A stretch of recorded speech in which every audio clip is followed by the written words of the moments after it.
आरती स्वामी निरंजन रघुनाथ, आरती स्वामी निरंजन रघुनाथ।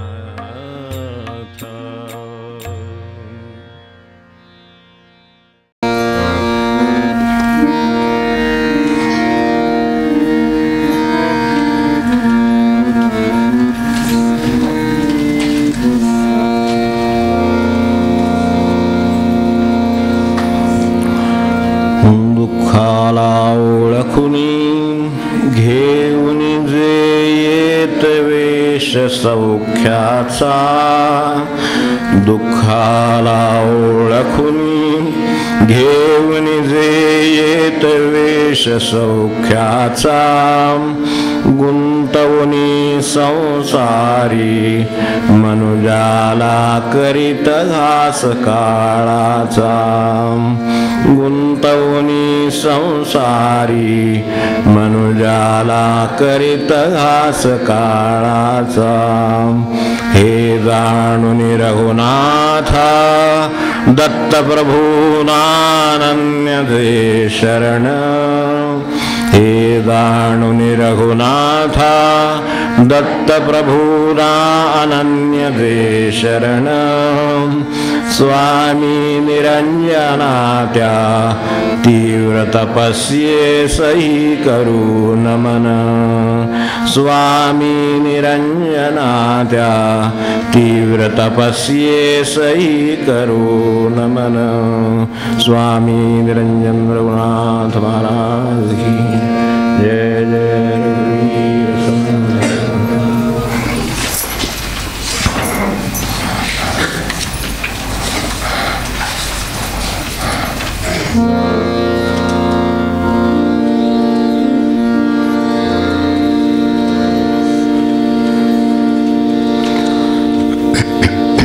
पान 360 252।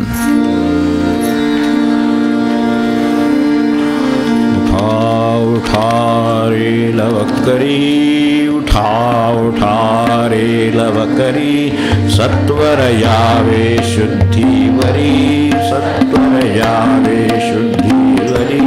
उघडा कपाटे अंतरी, उघडा कपाटे अंतरी, ज्ञान दृष्टि अवलोका, ज्ञान दृष्टि अवलोका, ज्ञान दृष्टि अवलोका। आले आहे विघ्नभारी, आले आहे विघ्नभारी, काळ टपला तुम्हावरी, काळ टपला तुम्हावरी। नित्य करीता है चोरी, नित्य करीता है चोरी, आयुष्याची तुमच्या, आयुष्याची तुमच्या, आयुष्याची तुमच्या, आयुष्याची तुमच्या, आयुष्याची तुमच्या। सरला 84 चतम, सरला 84 चतम, नरतनु आली अनुक्रम, नरतनु आली अनुक्रम। इचा मानोनी संभ्रम, इचा मानोनी संभ्रम, ज्ञान दृष्टि उघडा रे, ज्ञान दृष्टि उघडा रे, ज्ञान दृष्टि उघडा रे, ज्ञान दृष्टि उघडा रे, ज्ञान दृष्टि उघडा रे। सद्गुरु वचनाचा उदय, सद्गुरु वचनाचा उदय, प्रकाश झाला भानुदय, प्रकाश झाला भानुदय। जागे व्हारे मनोमय, जागे व्हारे मनोमय, स्वरूप पहा आपुले, स्वरूप पहा आपुले, स्वरूप पहा आपुले, स्वरूप पहा आपुले, स्वरूप पहा आपुले। वाचे घारे राम नाम, वाचे घारे राम नाम, निरंजन सांगे उत्तम, निरंजन सांगे उत्तम, तुमचा हरेल भवभ्रम, तुमचा हरेल भवभ्रम, निर्भय भालांतरी, निर्भय भालांतरी, निर्भय भालांतरी, निर्भय भालांतरी, निर्भय भालांतरी। उठा उठा रे लवकरी, उठा उठा रे लवकरी, सत्वर यावे शुद्धीवरी, सत्वर यावे शुद्धीवरी। उघडा कपाटे अंतरी, उघडा कपाटे अंतरी, ज्ञानदृष्टी अवलोका, ज्ञानदृष्टी अवलोका, ज्ञानदृष्टी अवलोका। उठा उठा रे लवकरी, उठा उठा रे लवकरी, उठा उठा।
गेल्या वेळेला आपण महाराजांच्या जयंतीनिमित्त त्यांच्या एका अत्यंत मनापासून अंमलात आणलेल्या जगलेल्या अशा एका विषयाचा विचार केला. तो प्रासंगिक होता, एरवी सर्वत्र लागू असणारही होता. आता आपला शनिवारचा जो मूळ विषय चालू आहे स्वामींचं संकीर्तन, त्याचा हा 17वा भाग आता आपण पाहतो.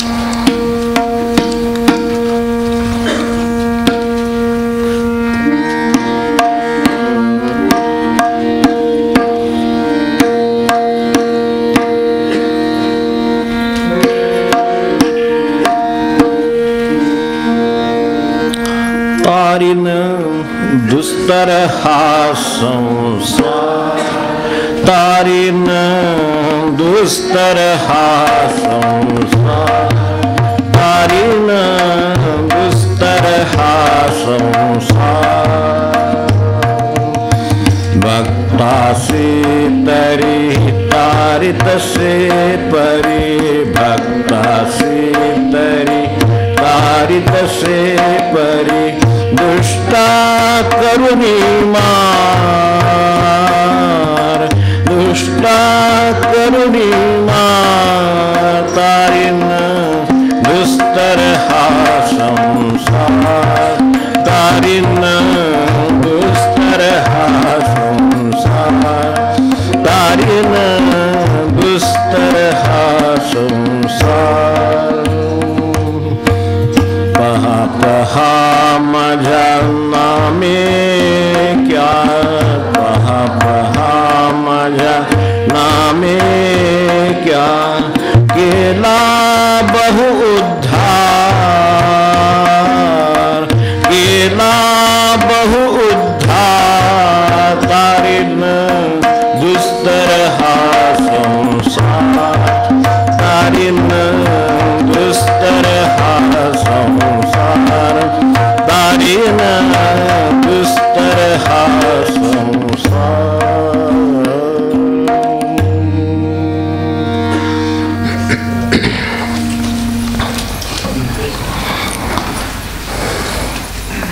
तारीनं दुस्तर हा संसार, हे भगवान श्रीकृष्णाच्या वतीनं दिलेलं वचन आहे असं आपण गेल्या वेळेला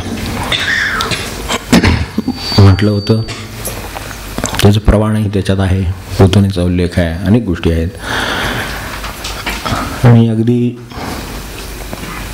तेषामहं समुद्धरता मृत्यू संसार सागरात, बरोबर तिथेही तेच आहे. मृत्यू संसार सागरात तेषाम अहं समुद्धरता, मी तारीन या संसार सागरातून. तारीन ही खात्री त्या ज्या गीतेत आहे त्या गीतेची आरती गेल्या वेळेला बघितली होती. आता आपल्याला वेळ कमी असतो म्हणून पुनरावृत्ती करायला काही वेळ राहिला नाही. पुढच्या वेळेला आधी गीतेची आरती घेऊ. स्वामींनी केलेली गीतेची आरती सुद्धा वेगळी आहे, आपल्याला कल्पना आहे, तर ती आपण पाहिली. आता आपण संसाराचा विचार ह्या पदाच्या निमित्ताने करतो आहोत. स्वामींची खूप पदं वेगवेगळ्या विषयावरची आहेत, आपल्याला बोललो आहे. त्यातल्या त्यात जी निवडली त्यात हे निवडायचं काही कारण पूर्वी सांगितलं.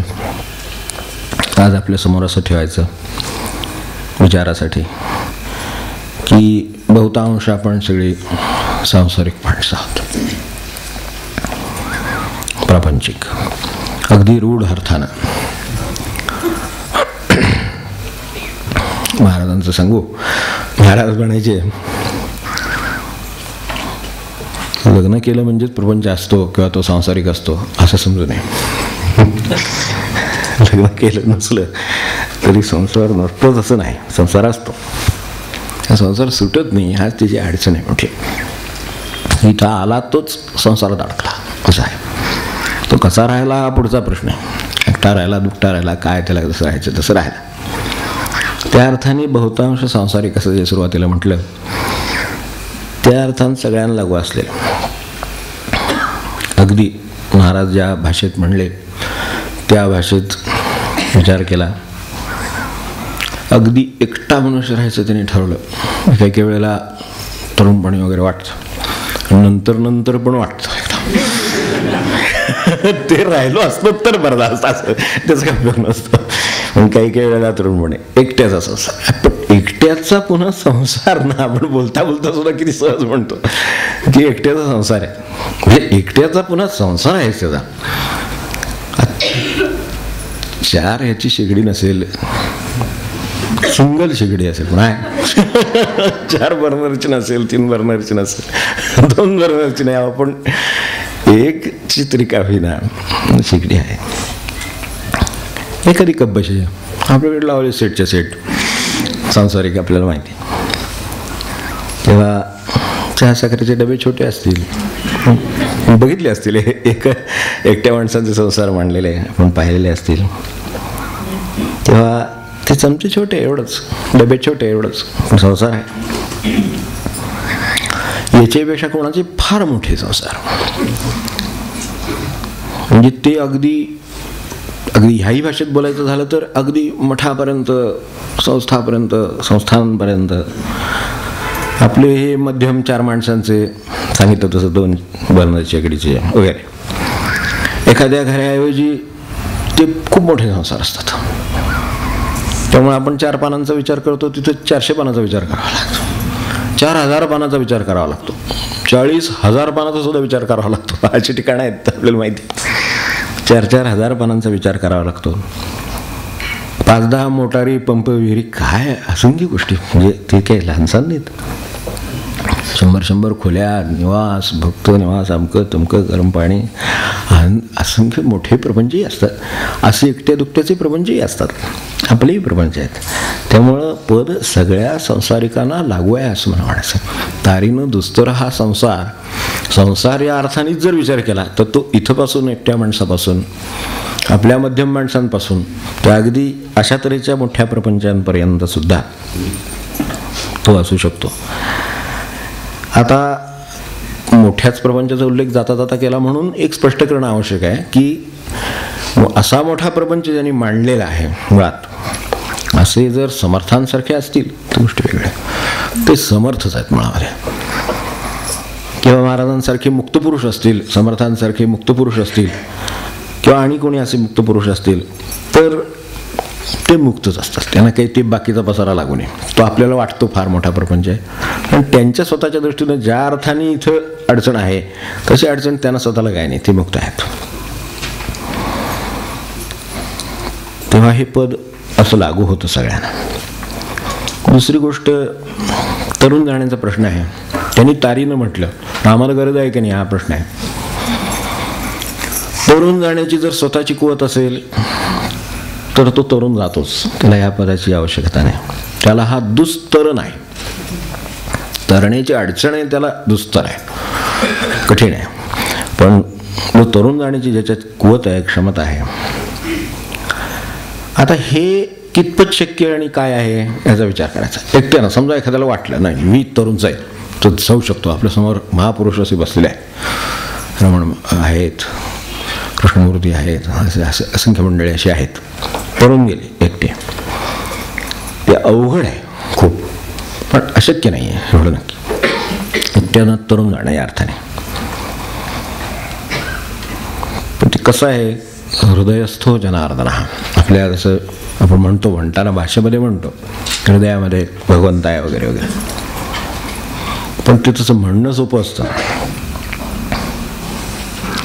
वरवर जर संन्यास धारण केला तर काय वस्त्रांची काही इकडची तिकडे आलटापालट केली, आपल्याकडे तशी ती नाटकात पटकन करता येते, तर तशी ती सोपी असते. हृदयस्थो जनार्दन ठीक आहे म्हणायला. किंवा काय असं संन्यास धारण केला तर नारायण नारायण म्हटलं मी घालतो, पण ते तसं नाही. त्यांनी शरीर धारण केलेलं आहे असं तो पाहिजे, तर त्याला नारायण म्हणायचा अधिकार. शरीर धारण केलं आणि ते त्याला साक्षी आहेत, स्वतःच्या दुसरे जण आहे, स्वतःच्या शरीराला जे साक्षी राहतात त्यांनी नारायण म्हणावं, ते एकटे तरुण जातात असं आहे ते. स्वामी रामतीर्थ होते ना, आपल्याला माहिती असते, ते अशी अनेक मंडळी पण आहेत, दुसरे असे सत्पुरुषही आहेत की जे असे स्वतःला साक्षी होते. त्यामुळं त्यांच्या तोंडून जर भाषा आलीच तर रामला भूक लागली अशी, रामला तहान लागले, रामला भूक लागली अशी, मला भूक लागली तहान लागली वगैरे नाही. ते किती कोणाला लागू नये, पण ते कोणाला लागू नये ते किती कठीण आहे ते शक्य असलं. एखाद्याला वाटतं म्हणून हे सांगायचं एवढंच. ते रामला भूक लागली म्हणून. आता रामला भूक लागली म्हटलं तर आपण सुद्धा असं म्हणायला काय हरकत नाही, काकाला भूक लागली टिप्स म्हणायला सोपं आहे. हो काय त्याच्यासाठी आपलं नाव घाला तुम्ही, मामाला भूक लागली म्हणा, काय तुम्हाला म्हणायचं ते म्हणा, ओके नाही. तर हे म्हणायचं सोपं आहे. पुढं ते काय होतं की रामला भूक लागली म्हटलं तर त्यांना अन्न मिळेच, पण जर का समजा नाही मिळालं ते महत्वाचं आहे. जर का समजा रामला भूक लागली म्हटलं आणि पुढं अन्न कोणी दिलंच नाही अशी कल्पना करू, तर पुढं काय होणार. तर आज राम उपाशी राहावा अशी ईश्वराची इच्छा दिसते. तेव्हा पाणी पिऊन शांत बसावं असं त्यांना करता येत असे पुढं. म्हणून रामला भूक लागली म्हटलं तर चालत असे, कारण पुढे ही तयारी आहे. आपल्याला जर असं म्हटलं समजा जरी भूक लागली की कोणी काही नाही दिलं तर रामला भूक लागली काय म्हटलं काय, मला भूक लागली म्हटलं काय, नाही मिळालं तर व्याकुळ होईल मनुष्य. तेव्हा आणि त्यातही पुन्हा आपल्याला आणि किती अटी असतात ते तर बोलायचंच नाही. ते जसंच्या तसं नाही मिळालं तर मग व्याकुळ होईल मनुष्य, बुभुक्षित राहील, कासावीस होईल. बुभुक्षित किम न करोति पापम, तशी अवस्था आहे. तुम्ही देत नसाल तर डबा ओढून ते स्वतःच घेतील अशी परिस्थिती आहे. आपण स्वतःच घेऊ इतकी परिस्थिती आहे. म्हणून हे एकट्यानं तरुण जाणं सोपं आहे, पण ते कसं सोपं आहे जर ही तयारी असेल तर. आपल्याला व्यासांचं माहिती आहे, हृदयस्थो जनार्दन. मागे एकदा आपला विषय झाला, यमुनेच्या काठी बसले होते वगैरे बोललो होतो मी आपल्याला. यमुनेच्या काठी बसले, काही गोपी मंडळी आली, ते सगळा समूह चालला होता. ते व्यासांना बघितल्याबरोबर तिथे नमस्कार केला वगैरे आपल्याला माहिती आहे. तेव्हा ते तिथे बसले आहेत आणि भुकेलेले दिसत आहेत. यांच्याकडे काही खाद्यपदार्थ होते म्हणून त्यांनी ते त्यांना घातले. महर्षींनी ते खाल्ले, व्यास महर्षींनी खाल्ले. त्यानंतर समोर नदी आहे, नावाडी तर दिसत नाही, नावही दिसत नाही आहे, पार करायची आहे. तेव्हा सांगितली अडचण, बाबा असं आम्हाला पलीकडे जायचं होतं. ते म्हणले जायचं आहे, मग काय हरकत नाही, अवघड नाही. आणि नावाडी तर नाही आहे, नाव तर नाही आहे. म्हणजे जाऊ आपण, तुम्हाला जायचं नाही मलाही जायचं म्हणजे जाऊ आपण यमुनेकडे तोंड करून पूर्वक प्रार्थना केली जर आत्ता मी काहीही अन्न खाल्लं नसेल तर तू आम्हाला दुभंगून वाट करून दे, आम्हाला पलीकडे जायचं आहे. तेव्हा यमुना दुभंगली आणि तिथून वाट झाली आणि ती त्यांच्या मागून ही सगळी मंडळी चालत गेली. पलीकडे गेल्यानंतर जाता जाता ह्यांना अस्वस्थता, हे काय प्रकार आहे की आपण हे पाहतोय समोर, आम्ही तर त्यांना दिलं, आत्ता ह्यांनी खाल्लं. ती प्रापंचिक माणसं होती, पलीकडे गेली पहिल्यांदा.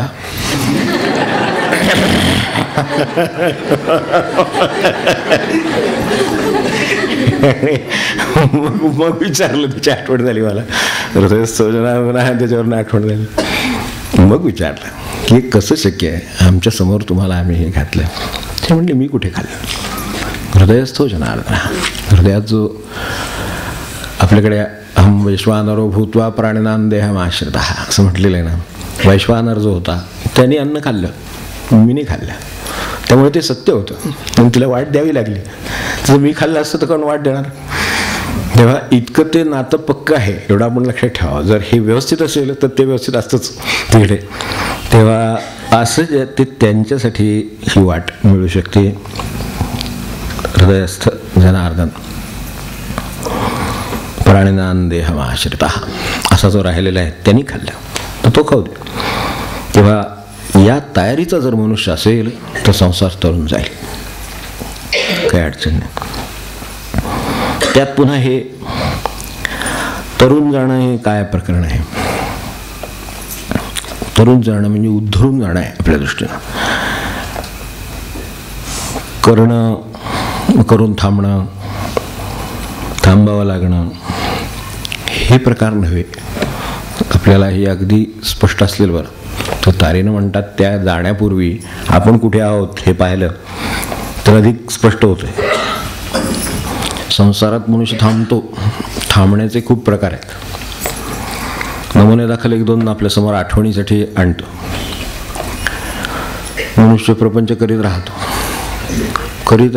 राहतो म्हणजे जसं उजाडावा आणि मावळावा तसा करीत राहतो. रोज उठून चालू आहे.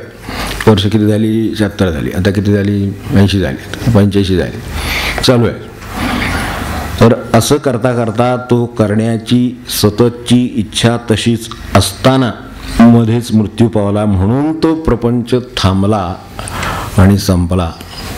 तरुण नव्हे गेला, तो प्रपंच थांबला, संसार थांबला. थांबण्याचे प्रकार खूप आहेत. हे थांबावंच लागलं. मृत्यूमध्ये आला आणि त्याने थांबवलं तर त्या अर्थाने थांबणं नाही. अनेक वेळा प्रपंच करायला असमर्थ होतो मनुष्य, म्हणून थांबतो एखादी गोष्ट. एखादा धंदा घ्या उदाहरणार्थ, धंदा बंद पडला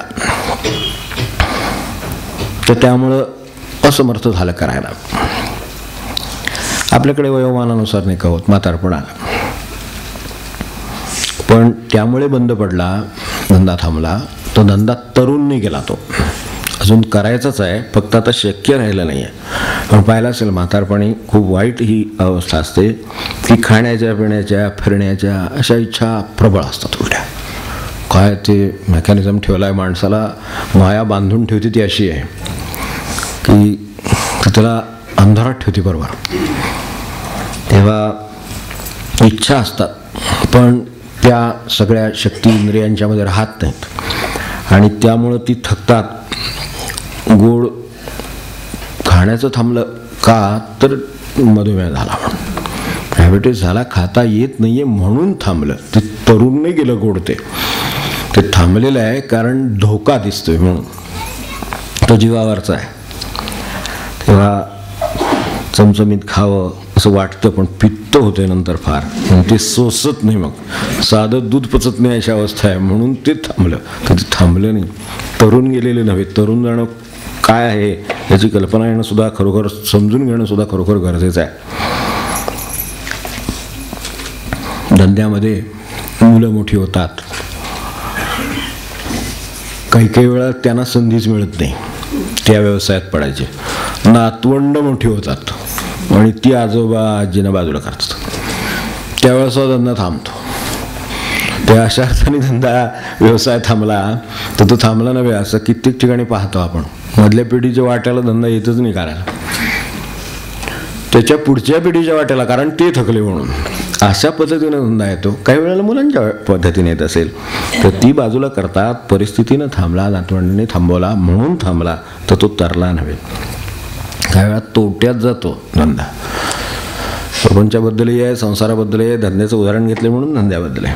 तोट्यात जाऊन सुद्धा बंद पडतो आणि थांबतो, तो तरलेला नव्हे. आता हे सगळे प्रकार आपल्या पाहण्यातले आहेत म्हणून आता शेवटचा प्रकार आपण असा बघू की काही वेळेला प्रारब्ध संपतं. आपल्या लक्षात येतं की आता प्रारब्धाचं काम उरलेलं नाही. कर्तव्यानं निर्माण झालेली एक गरज असते. प्रत्येक गोष्ट करायची कर्तव्याची एक गरज असते. तिच्या मर्यादा आहेत, ते आपल्याला ओळखता येतात. तर कर्तव्याची गरज असते, ती संपते आणि म्हणून थांबवला. थांबला नाही, थांबवला. कर्तव्याची गरज संपली म्हणून थांबवला. त्याला तरता येईल. हे तरण्याचंच असेल तर त्याला एक शक्यता आहे. सगळे प्रपंच असे धंद्यासारखे असतात. तरुण कोण गेले किंवा आपल्याला तरता कसा येईल हा विचार करायचा असेल तर तरुण कोण गेले ज्यांना तो करण्याची गरज उरली नाही. मला गरज नाही. गरज नाही म्हणजे हे उपाशी राहण्यासारखं आहे. उपाशी राहिलं तरी चालतंय असं त्याचं झालेलं आहे. मग अशी म्हणलं तसं रामला भूक लागली, ठीक आहे आता राम उपाशी आहे, असं चालतंय का? इतकं ते अवघड आहे. हे उदाहरणासाठी आहे फक्त. आपण असं काय उपाशी राहून कोणाला संकटात पाडू नये किंवा हे काय नवीन काढलंय असं काय करू नये. आपण आपलं काय असेल ते भाजी भाकरी खावी, भाजी भाकरीच खावी पण तर ते खावं, सगळं राहावं शांत. पण त्याच्यातली जी गरज आहे अमुक एक करावं अशी, ती संपली. त्या अमुक एक ही इच्छा आहे, ती बांधते. त्यामुळं तो करण्याची गरज उरलेली नाही. करतोय पण स्वतःला गरज आहे का? तर नाही. समर्थ आहे, करायला समर्थ आहे. मगाशी ती असमर्थ होतं शरीर, इंद्रिय असमर्थ होती म्हणून फिरता येत नव्हतं. हां, मग ते फिरणं थांबलेलं नाही आहे. मनाने फिरणं चालूच असतं म्हणून सुटत नाही असं आहे. ते तरत का नाही? तर मनाने ते हवंच आहे अजूनही, अशी परिस्थिती आहे म्हणून ते तसं होतं. तर ते थांबावं. तेव्हा समर्थ आहे. मगाशी मृत्यूनं संपला तसं मृत्यूनं संपला. जिवंत आहे, जागृत आहे, जिवंत आहे. परिस्थिती अनुकूल आहे. मगाशी मग म्हटलं तसं परिस्थिती प्रतिकूल झाली म्हणून सोडून दिला, बंद पडला म्हणून सोडून दिला, तसा नाही सोडलेला. कोणी आड आलेलं नाही. नातवंड बंधवंड मुलं कोणी आड आलेलं नाही. शत्रुमित्र काही नाही, तसं काही नाही आहे. तरीसुद्धा कर्तव्य संपलं, प्रारब्ध संपलं किंवा संपवलं म्हणा आपण, जगून ते संपलं. इच्छा किंवा आशेचे जे पाश असतात ते राहिले नाहीत. म्हणून आता लौकिकात ते करा वा न करा हे ज्यांना साधलं, जे बांधील नाहीत प्रपंचाला, या अर्थाने मनाने बांधील नाहीत, ते तरले. तर तसं आपल्याला तरता यावं याच्यासाठी हे चाललेलं आहे. कारण हे कठीण आहे. आपण विचार करून पाहिलं आपलं जगणं म्हणजे लक्षात येईल की हे तरणं काय आहे आणि तरलं तर काय आनंद आहे हे पण कळेल. हे वेगळं आहे, सोपं नाही, हे दिसतंच आहे. अनुभव पहा. अगदी साधा. आत्ताच मी वृद्धपणीचा अनुभव सांगत होतो, तर त्याच्यात सुद्धा आपण बघा की काय वृद्धपणाचं चमत्कार आहे काय कळत नाही की जास्तच इच्छा होईल माणसाला खाण्याची. आणि किती वेळा आपण हे पाहिलं असेल. म्हणजे ती वाईट वाटतं अशी गोष्ट आहे खरं म्हणजे. पण तरीसुद्धा असं वाटतं की त्यावेळेस काय ते चमचमीत खाईल, त्याच वेळा काय ते बाकीच्यांना त्रास होतो, इतरांना करणाऱ्या, कारण यांची परिस्थिती राहिली नाही. तर असं असताना त्यांना द्यायचं म्हणजे त्याचा बाकीच्यांना त्रास व्हायचा. हे सगळं ती बाकीचे सांगत असले तरी त्यांच्यावर राग होतो. मला एक वस्तू हवी आणि हे देत नाहीत आणि ह्यांना अशक्य आहे का? थोडक्यात म्हणजे माझी अजून पेन्शन आहे, ह्यांना काय अवघड आहे मला द्यायला. वस्तुस्थिती आहे ही. आपण पाहिले असेल घरी घरोघरी हे असं होतं. तर हे जे आहे तरता येत नाही, त्याचं समजलं नाही, तरण्याचं कळलं नाही म्हणून हे असं झालं. कदाचित मी ह्या आशेच्या पाशातून जर सुटलो असतो तर हे केलं नसतं. त्यांना काय जे मानवते, जे योग्य आहे ते द्या, नसेल ते देऊ नका, असं फरक पडणार नाही असं असलं पाहिजे. तो तरलेला आहे. तो म्हणतो ठीक आहे, काय योग्य आहे यावेळेला, हे योग्य आहे, मग ते द्या. आपण वृद्धाश्रमात पाहिला असेल, जर कधी गेला असाल तर फार वाईट परिस्थिती असते मोठी. कोणाचे राग सुटलेले नाही, त्रागा सुटलेला नाही, हट्ट सुटलेले नाही, किती परिस्थिती वाईट असते. ज्यांनी चालवले असतील त्यांना तर चांगलं माहिती असेल, कारण चालवणाऱ्यांशी काही माझा संबंध आलेला आहे. त्यावरनं त्यांनी मला त्यांचे अनुभव सांगितले त्या बाबतीत चालवण्यात काय होतं. हाल काय होतात. आपल्याला असं वाटतं एक सहानुभूती म्हणून, सहानुभूती स्वतंत्र विषय आहे, करावा की नाही स्वतंत्र विषय आहे, कार्य म्हणून स्वतंत्र विषय आहे. पण जी स्थिती होते मनाची ती आपल्याला समजून घ्यायची नाही. आपल्याला तरण्याशी संबंध आहे, त्यांचं काय होते होईल, पण आपल्याला तर तरलं पाहिजे. तर तरण्यासाठी काय अभिप्रेत आहे एवढं आपल्याला माहिती असेल तर तिथं काय होतं आणि ते का होतं हे आपल्याला समोर स्पष्ट येऊ शकेल. तर त्यावेळेला मनाची तडफड होते. आणि हे असं नुसतं एवढ्यापुरतं नसतं.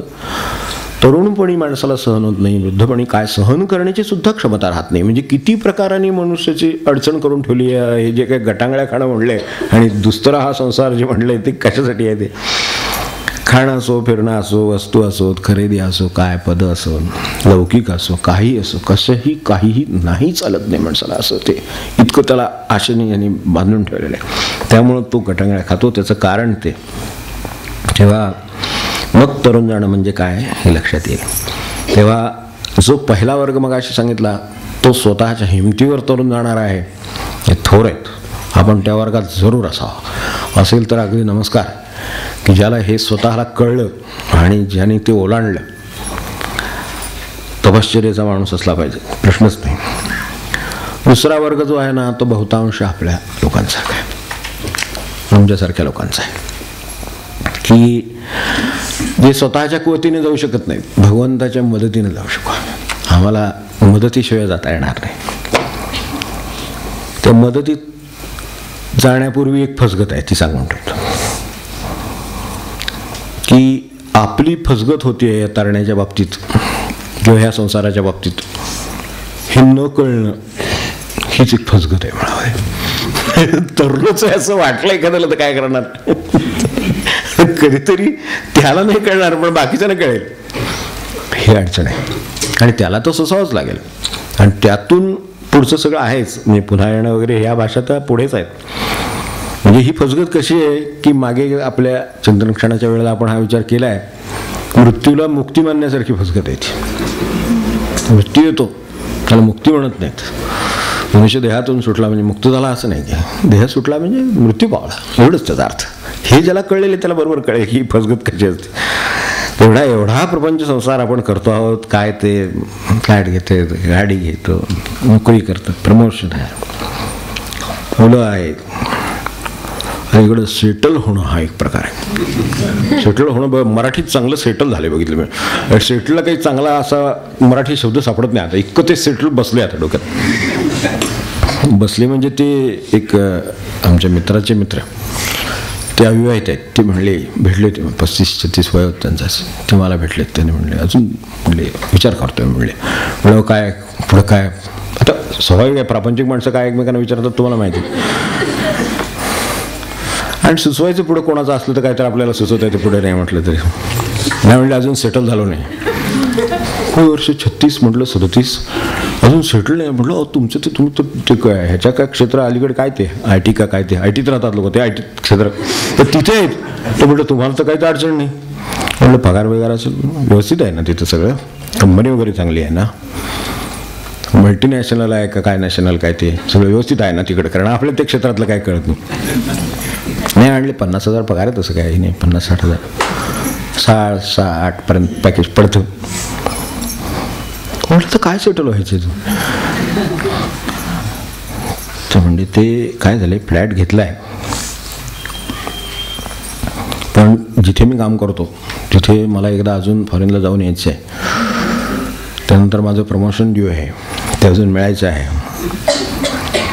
हा जे आत्ता पॅकेज आहे ते माझ्या दृष्टीनं अजून 1-2 लाखांनी वाढणार आहे. सगळं झालं की मी सेटल होईन असं मला वाटते. साधारण किती वर्ष वाटते तुम्हाला हे व्हायला? 5-10 वर्ष तरी काय मनुष्याचा संसार आहे काय कळते. तर सेटल होणं तर असं सेटल होते, प्लॉट घेते मुलांच्यासाठी, नातवंडांच्यासाठी. त्यात आपली सामाजिक कामं, छंद, करमणुकी, किती प्रकार जीवन म्हणजे काय आहे. पुढं मग काय ज्येष्ठ नागरिक संघ. आता काय आणखीन आपलं वय वाढलं आणि सेटल शेवटी होऊन पुढे शेवटी काय होणार, शेवटी कधीतरी ज्येष्ठ नागरिक संघ. त्यात पुन्हा कार्याध्यक्ष वगैरे काय किंवा आणखीन काय होता आलं तर ते परत. तर आता हे जे काय काय करायचं आहे, ह्यात कुठं समजा काही ब्रेक लागला, काही अपमान झाला, काही मनाविरुद्ध झालं, होतच ते. 4 माणसं ती एकत्र आलीत कशाच्या तरी निमित्ताने, ऑफिसमध्ये असोत, घरी असोत, काय कशातही असोत, ते होणार आहेत. मनाविरुद्ध होतं, अपघात होतात, अपयश येतात, अलीकडं ती घटस्फोट असतात, अस्मानी सुलतानी काहीतरी होते, क्वचित एखादा आजारपण, एखादा असाध्य आजारपण, अशा गोष्टी काही वाटायला येतात. अस्वस्थता अशी कशी तरी घरामध्ये कशाच्या निमित्ताने निर्माण होते. तर अशा वेळेला जर मनुष्य अविचल राहायला, शांत राहायला, प्रसन्न राहायला, ईश्वराच्या स्मरणात असला तर तो तारला. तो काहीही करू दे, इकडचं जे सेटलमेंट आहे त्याची, त्याला काय अपेक्षित आहे, काय जे ग्रॅज्युएशन, पोस्ट ग्रॅज्युएशन, मग स्पेशलायझेशन, काय त्याला जे काय करायचं ते काय करू दे, त्याला त्याच्याबद्दल काय म्हणणं नाही. पण ह्यात तो काय करणार आहे, त्यात तो तरुण गेला की नाही ते कळे. त्या आपल्यासारख्यांसाठी हे सगळं आहे. म्हणून मुद्दाम आपल्याला हे सांगितलं की, आणि हे तसं नुसतं कीर्तन प्रवचन करून येतं असं नाही, वाचून नुसतं येतं असं नाही. चांगलं मुरून मुरून माणसाची तयारी मनाची व्हावी लागते. याच्याशी, या गोष्टीचा माझ्या समाधानाशी संबंध नाही, हे असं सारखं मनाला ती उमज पडावी लागते. या प्रमोशनचा माझ्या जे काय चाललंय त्या रुटीनशी काहीही संबंध नाही, मी आनंदात आहे. मला ते प्रमोशनवरनंच एकाने विचारलं की एवढे सगळे मी केलं, व्यवस्थित आहे, माझा रेकॉर्ड चांगला आहे, माझं सगळे करिअर आत्तापर्यंत सगळे असे, तरीसुद्धा माझ्याबरोबरचे असे म्हणजे अर्थात ते लायक नसलेले लोक वगैरे ते सगळे पुढे गेले आणि या बॅचला मला काही ते मिळालं नाही. तर आयुष्यात आज मला काळा दिवस वगैरे वगैरे बसा म्हणजे काळा नाही, दिवस पांढराच आहे, दिवस गोराच आहे, रात्र काळी असते तशी काळीच आहे, काही फरक नाही. आपण ज्या वेळेला ह्याच नोकरीच्या मागे ती नसताना बाहेर होतो त्यावेळेला हाच दिवस उजाडेल का नोकरीचा असं आपण म्हणत होतो. आता तुम्हाला त्याच्या पुढचे दिसायला लागले म्हणून तुम्हाला असं वाटतंय. पण ज्या वेळेला हे नव्हतं आणि तुम्ही आज ज्या पदावर आहात त्या पदाला तुम्ही आलात त्यावेळेला तुमच्याबरोबरचे जे मागं राहिले आहेत त्यांचे आत्ताचे दिवस कोणते म्हणायचे, मग ते आहेत ऑफिसमध्येच आहेत आपल्यासारखे, पण ते तुम्ही आज 2-3 नंबरला आहात, ते 1 नंबरला आहेत, त्याच्याही खाली आहेत. ते आत आले त्यावेळेला त्यांचेही दिवस चांगले आले. म्हणजे बाहेर राहिले त्यांचे दिवस कसे राहिले तो विचार करा, म्हणजे खाली आहेत त्यांचे कसं आहेत विचार करा, तुम्ही जिथं आहात तिथला विचार करा, आणि म्हणजे तुम्हाला मिळालं नाही त्याचा विचार करा. ह्याचा तुमच्या समाधानाशी संबंध काय म्हणाल, काय नाही. अशी सारखी उमज पडून पडून पडून ज्याला कळलं त्याला ते तरण्याचं आणि बुडण्याचं प्रकरण बरोबर कळेल. नसेल तर काय होतं ते होईल. नेहमी नैराश्य येतं, अस्वस्थता येते, दुःख होतं, इतरांच्या बद्दल त्रास वाटतो, सगळ्या बाजूने तो सगळ्यांना होतो, बाकीच्यांना. आपल्याला स्वतःला डिप्रेशन, अलीकडे केवढा रोग डिप्रेशन, जो तो म्हणतो मी डिप्रेशनमध्ये. मुलांचे तर काय बोलायचंच काम नाही. अलीकडे एखादं दप्तर बाळगावत असं डिप्रेशन असतं त्यांच्याबरोबर, किंवा काहीतरी मोबाईल बाळगावत असं केव्हाही डिप्रेशन आहे, काही कशाही वरून. आता अर्थात त्यांचे व्यापही वाढलेत लहानपणी, अलीकडे व्याप काही कमी राहिले नाहीत त्यांना, पण त्यामुळे डिप्रेशन येण्याच्या घटना पण जास्त होतात, असंही आहे थोडंसं.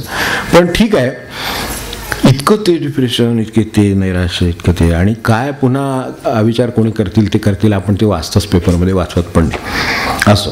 तेव्हा तरणं आणि बुडणं ह्यातला फरक बरोबर लक्षात यायला, आपण कुठे आहोत आणि काय हवं आहे आपल्याला ते कळलं तर बरं. हे काही तरणं आहे का मला सांगा. असा मनुष्य एखादा गेला काय ते शेवटी यांचे वृद्धापकाळाने निधन झाले, निधन समयी त्यांचे वय आपल्याला ते माहितीच आहे, यापेक्षा आयुष्यात काय व्हायचं नाही. त्यांचे वयमुख होते, त्यांच्या मागे पश्चात, मागे सुद्धा नाही पाठच झालेलं मजकूर, त्यांच्या पश्चात 2 मुले, सुना, नातवंडे वगैरे वगैरे. तेव्हा आता ह्याच्यात तरणं काय ते आपण ठरवा.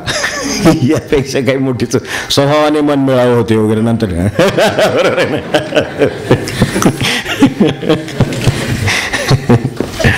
कसलं शेजारी भांडत होते आम्हाला ऐकू येत होतं, गाठ पडली नाही बरं, सत्यात बरं झालं म्हणतो. म्हणजे हे सगळं असलं जग आणि असली अवस्था असते, आणि काय सांगावं माझं, हे काय तरणं आहे काय, ती फसगत आहे.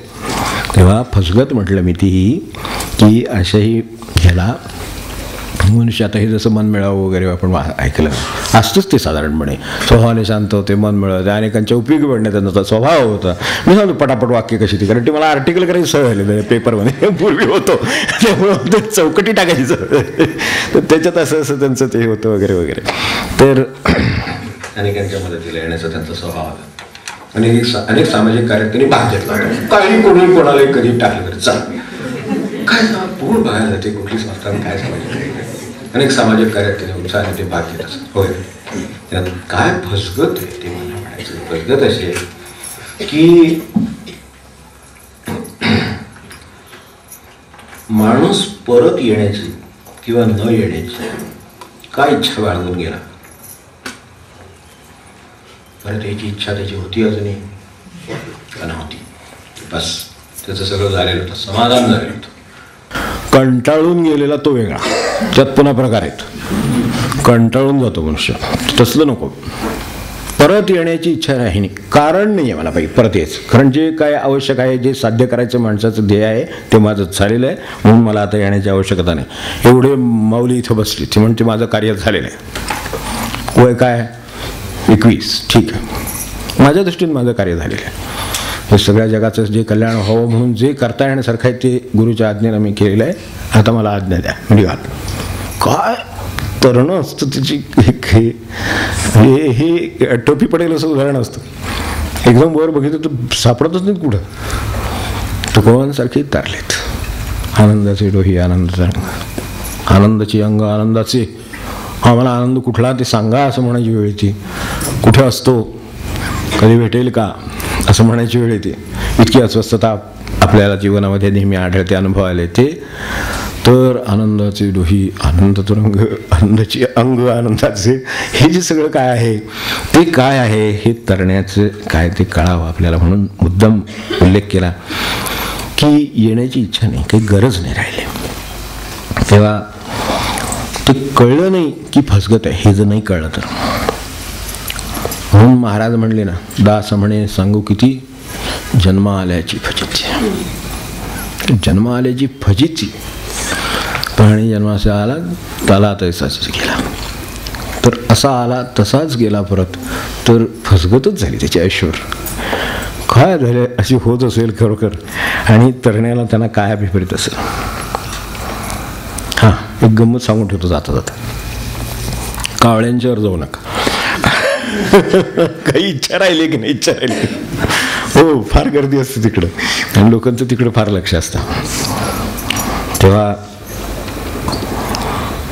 ते कावळाशिला वगैरे ते त्यातलं म्हणतो. हां, त्याच्यावरती काय इच्छा राहिली नाही, आता ते मुक्त झाले वगैरे. मी ते होऊ दे, त्याबद्दल माझं काय म्हणणं नाही. कारण काय आपल्याला तर काय माहिती, आता ते कावळे ते काय आपल्याला सांगून जात नाही की बाबा रिपोर्ट मी करेक्ट लिहिलेला आहे, त्यांनी काय मला दिलं घेतलं नाही आहे वगैरे.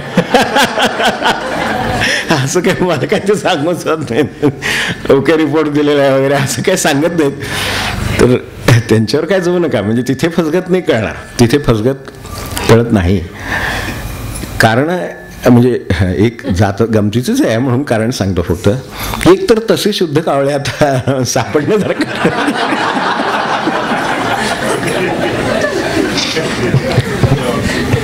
जर काही त्यात असेलच शास्त्र तर तसे सापडणे कठीण. आणि दुसरी गोष्ट आहे की जिथे कुठे हे शास्त्र आहे त्याचं काही शास्त्र असं म्हणत नाही मी, की जी काही रूढी आहे किंवा जे काही सांगितलं जातं त्यात ते फक्त गती दाखवतात, मुक्ती नव्हे. एवढं लक्षात ठेवलं तरीच आहे. तर त्यांच्याकडून जे कळतं ते एवढंच. अंबुराव महाराजांसारखी माणसं होती आपल्या भाऊसाहेबांचे शिष्य किंवा गुरुदेवांचे साध्य आहे हे संत मंडळी.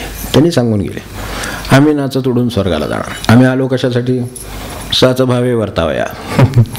जे ऋषी बोलले ते आम्ही जगून दाखवण्यासाठी आलो. आम्ही जगून दाखवलं आणि जगून दाखवले खरोखरच.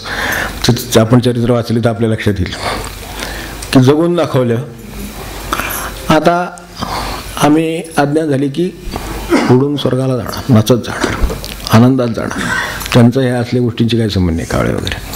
त्यामुळे त्या अर्थाने मुक्त आहोत. आणि असं नुसतं म्हटलेलं नव्हे, असं नुसतं म्हणणं सोपं आहे मी मुक्त आहे, तसं नाही. ते खरोखरच जगण्यात तसं दिसतं. कशातही म्हणणं आहे असं, कशातही अडकलेले नाहीत. सोपं छोटं उदाहरण म्हणून सांगतो आपल्याला काय तर आणखीन थोडं क्लिअर व्हायला, की ते आता नावाड्यांचं मग अशा विषय निघाला. तसं नावाडी असतात, नदी असते, इकडून तिकडे माणसं भरायची, मोजायची, तिकडे गेले की काय रुपयात 5 रुपये काय पाता काय रेट आहे मला माहीत नाही, गोळा करायचं, पलीकडे सोडून टाकायचं, तिथं पुन्हा भरायची, म्हणायची इकडं सोडायची. आपल्याकडे आपल्या ब्रह्मनाळा वगैरे याच्यात त्याच्यात खूप ठिकाणी ह्याचं आहे, ते नावाडी हे काम करत असतात, दिवसभर नावेत बसलेले असतात. अगदी काय त्यांची ड्युटी असेल ती, काही वेळेला ड्युटीसुद्धा असतात, 5-5, 6-6 तास, दुपारपर्यंत 12पर्यंत एकाने बघायची, दुसऱ्यानंतर 12 नंतर दुसऱ्याने बघायची, काय दिवसभर बघायचे, 4 वाजेपर्यंत बघायचे, काय ड्युटी असेल ती. तेव्हा ड्युटीप्रमाणे नावेत बसून या तीरावरचे लोक बसून घेतात, त्या तीरावर जातात, त्यांना उतरून पलीकडे सोडतात, तिथली बसवतात, इकडे आणून सोडतात. शेकडो माणसांची त्या नदीतून ये जा करतात. पण 2 गोष्टी लक्षात ठेवण्यासारख्या आहेत त्यांच्या, घेण्यासारख्या. एक, स्वतःच्या पायाला पाणी लागत नाही त्यांच्या, 3 नावेत बसलेले असतात, त्यांच्या पायाला पाणी लागत नाही. आणि दुसरी, आपली ड्युटी संपली, वेळ झाली की नावेतून सरळ किनाऱ्यावर उडी मारतात आणि निघून जातात. मागं नाव, नदी, प्रवासी, राहिलेले लोक, ते पाणी द्या, आमकं तुमकं, निश्चिंत आहे, त्यांची ड्युटी संपली तर निघाले. म्हणजे त्यांच्याबद्दल त्यांना काय वाटत नाही म्हणून नव्हे, पण अडकलेले नाहीत अशा अर्थाने. असा प्रपंचात राहील का, पाणी लागत नाही पायाला आणि निघायला तयार आहे, ह्या अर्थाने नावाड्याचं आपल्यासमोर ठेवलं, की असं तो प्रपंचात राहील का. जर राहिला तर तो निश्चिंत आहे. मला सांगा, क्षणभर हे ऐकायला बरं वाटतं, पायाला पाणी न लागता तो दिवसभर त्या नदीतून इकडून तिकडे तिकडून इकडे करीत असतो. लोकांचे पाय घसरत असत पाण्यात, ते उतरताना चढताना आपण बघितलं, कृष्णेला यायला अनेक ठिकाणी उताराला नावा चाललेल्या आपल्याला माहिती आहे. पण त्याचं काय होत नसते, व्यवस्थित असतं निवांत नावाडी. तसं प्रपंचात नावाड्यासारखा राहिला तर शक्य आहे, हे ऐकायला बरं वाटतं. इकडून तिकडे नाव गेली, तिकडून इकडे आले, सगळे बरोबर गेले जाग्यावर, ओके, आपली ड्युटी संपली, निघाला, हे सगळं ऐकायला ओके. आपण साधं गावाला गेलो, विचार करून बघा क्षणभर, म्हणजे ते सोपं किती ना अवघड किती. मला तर असं वाटतं, गावाला गेलो की नाही, रिक्षात बसून रिक्षाने ती काय जे असेल ते आपलं ठिकाण सोडलं, घर सोडलं आणि स्टेशनकडे जायला लागले की घरातलं एक आठवायला लागतं. विशेषतः गॅस बंद केला की नाही, सगळ्यात महत्त्वाची गोष्ट. कुलूप ओढून पाहिले काही नाही, लावलं का नाही याची शंका नसते. एक वेळ ते ओढून पाहण्याचं फार असतं. ते 3-3 वेळा जे खाडखाड करून बघतात की नाही, का त्याच्यावर काय अवलंबून नसते, नेणारे नेतात, राहतच यानंच एक समाधान, 3-3 वेळा आपलं खात. तर स्टँडवर गेल्याबरोबर, स्टेशनवर गेल्याबरोबर पहिला फोन, जर घरी कोणी असलं, घरोघरं नाही, घरात समजा कोणी आहेत, मुलं बाळा आहेत घरामध्ये, आपण गावाला गेलो तर पहिला फोन आधी इथल्या स्टँडवरनं, की दूध बाहेर राहिले तेवढं फ्रीज बाहेर ठेवा. त्यातला प्रकार आहे आपल्याला. मला सांगा, कसं ते पाणी न लागल्याशिवाय राहायचं म्हणजे कसं, हे कळावं म्हणून समोर ठेव. तेव्हा आपलं खरं काम काय, तर पहिलं काम आहे उतरणं, त्यात तरुण जाणं म्हणजे काय ते समजून घेणं, मग प्रयत्न करणं, आणि मग ही आत्ता सांगितली तशी दुसऱ्या वर्गातल्या आपल्या लोकांना ही मदत पाहिजे, भगवंताचा हात पाहिजे. म्हणून ते तारीनं म्हणण्याचं आपल्याला कौतुक आहे. जे पहिल्या वर्गातले ते स्वतःच्या कष्टाने जातील, ते म्हणेल तरीनं नुसतं हा संसार. ते जे तारीनं म्हणतायत तेच आम्हाला ऐकून पुढे गेलं पाहिजे. त्यामुळं तारीनं दुस्तर हा संसार हे आपल्यासाठी आहे आणि त्याचा आपण त्या अर्थाने घ्यावं. तारीनं दुस्तर हा संसार, तारीनं दुस्तर हा संसार, तारीनं दुस्तर हा संसार. भक्तासी तरी तारितसे परी, भक्तासी तारितसे परी, दुष्टा करुणी मान, दुष्टा करुणी मान. दुस्तर हा संसार, तारी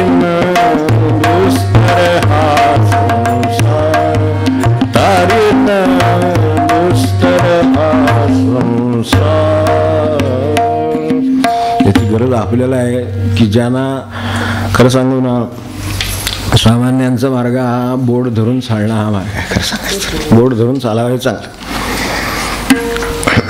स्वबळावर वगैरे नव्हे.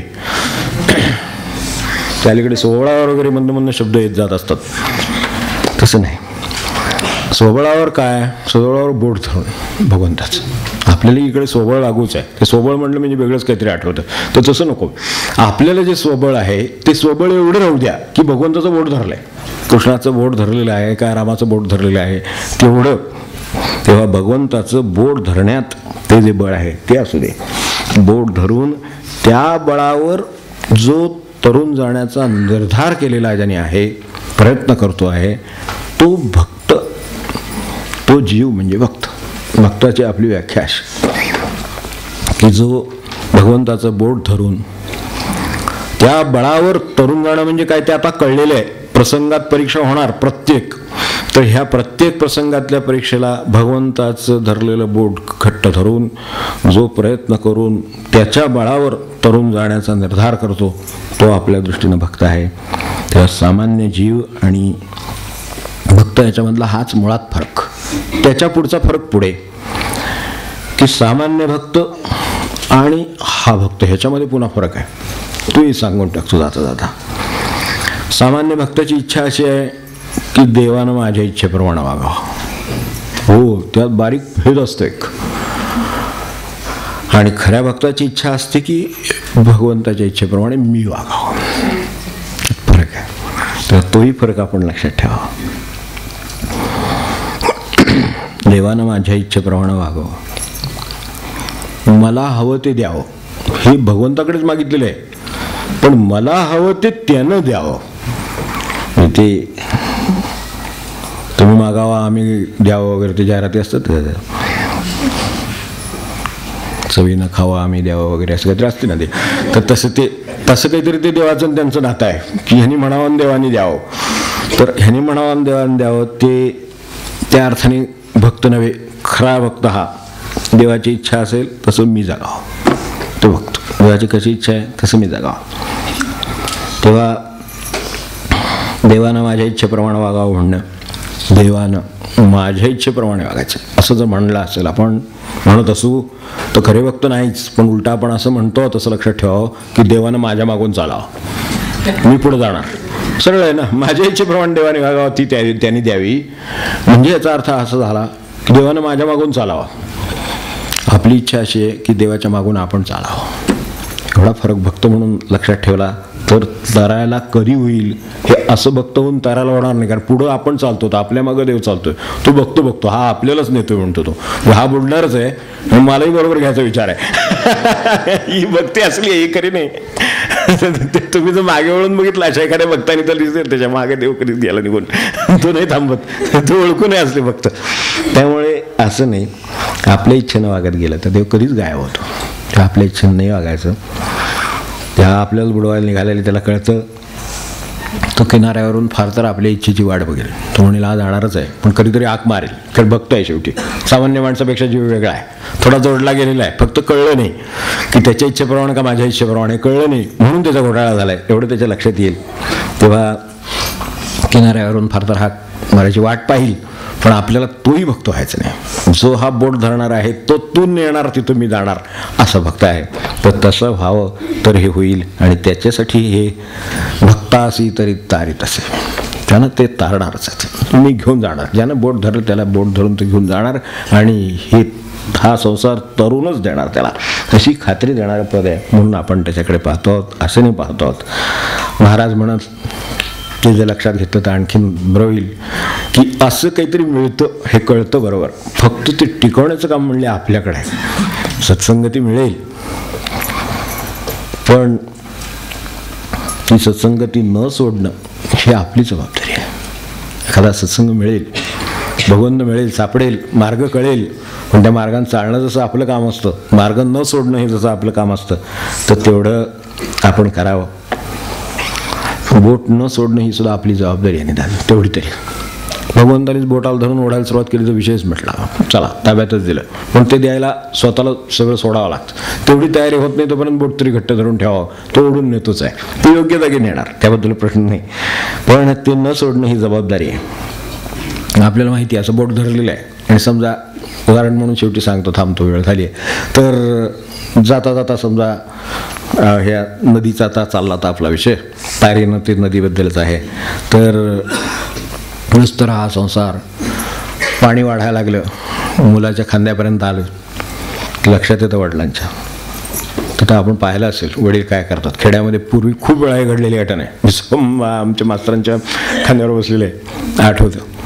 तर पाणी वाढायला लागलं ना, आपण बुडायला लागलं की उचलतात वर, आपल्या खांद्यावर बसून घेतात. इथे बसवायचे, आपल्याला माहिती आजही अजूनही नेत असतील. तर ही भगवंताची जबाबदारी आहे. तसा भगवंत यांनी बोट धरलेलं आहे, त्या मुलाला आपल्या खांद्यावर बसून घेतो, पार करून देतो. तेव्हा भगवंत आनंदाच्या पहिल्या तीरावर न्यायला, तरुण जायला, प्रपंच तरुण जायला, तरुण न्यायला आपल्यासाठी तयार आहे. फक्त आपण बोट धरून ठेवण्याचा निर्धार तेवढा आपण कायम ठेवू आणि ह्यात काय अभिप्रेत आहे तेवढं लक्षात ठेवू. आणि सध्या तरी त्याला आपल्याला आधार फक्त नामाचा आहे, तेवढा धरून ठेवू त्यांच्याच शब्दात. आणि मग पुढच्या वेळेला बघू.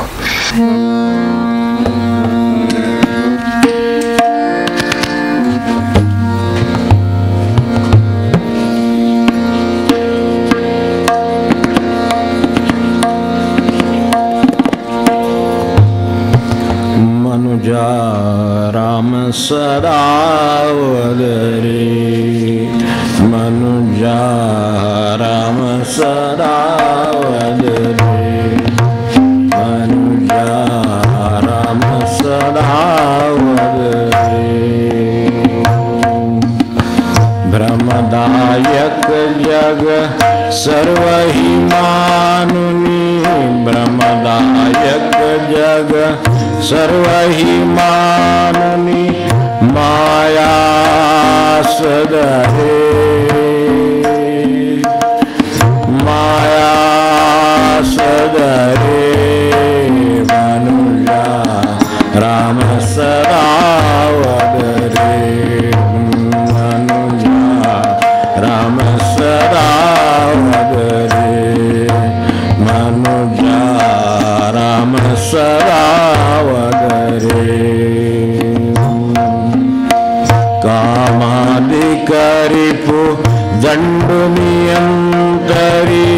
कामादिकरिपु दंडुनियंतरी, सांडी दुर्मदरे,